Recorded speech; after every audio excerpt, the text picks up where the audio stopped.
Good afternoon everyone. Before I start, I want to remind you that only about 20% of you are actually subscribed. So that means 80% of you won't be getting all the materials you'll need to pass the course. And what with exam season coming up, those materials are way more important than ever. So please subscribe so I don't end up with another pass rate that looks like a golf score. Anyways, on to an item that I was inspired to cover by a movie. The Phaseblade, and by extension, Phasesaber from Terraria. Both the Phaseblade and Phasesaber are sword-like blades that come in a range of 6 different colours, each derived from the use of a different coloured gem. Although the Phasesaber is the direct upgrade from the Phaseblade, the weapons look extremely similar, with only the hilt looking much more advanced on the saber as opposed to a flashlight looking hilt on the blade.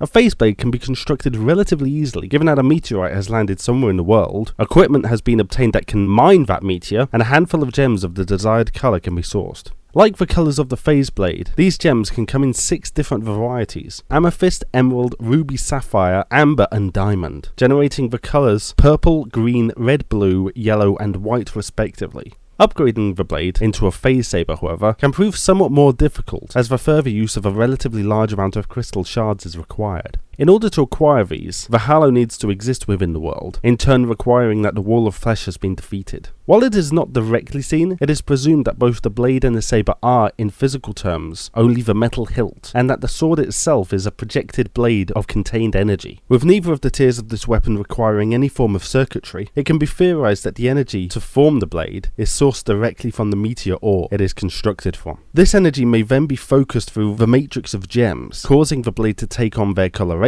With the Phasesaber, it could be that the crystals required for the upgrade are simply utilised to further focus the energy, making the weapon stronger in the process. As for the change in appearance to the hilt, this could simply be a necessary augmentation to accommodate the additional components, or the refining of the hilt to make the weapon easier to wield. While meteorite ore is a very unique resource that has a wide array of applications, it would seem that very little is actually known about it. However, given the amount of energy it must emanate in order to sustain an energy sword, it is clearly not any form of usual ore, and doubt can even be cast as to whether the meteors are naturally occurring. As yet, no theories have been posited to describe exactly how meteors could come to give off so much energy, but it has been suggested that they could be utilised for large-scale power generation, and may even be used as such on other worlds. Some stories even tell that the Phasesaber has been developed independently in a faraway galaxy, and wielded by a cast of warrior monks to defeat their dark foes. It is said that unlike on Terraria, where the gems and crystals must be combined in order to form the most powerful version of the weapon, in this far, far away place, a single unified crystal can be used without having to construct the Phaseblade first.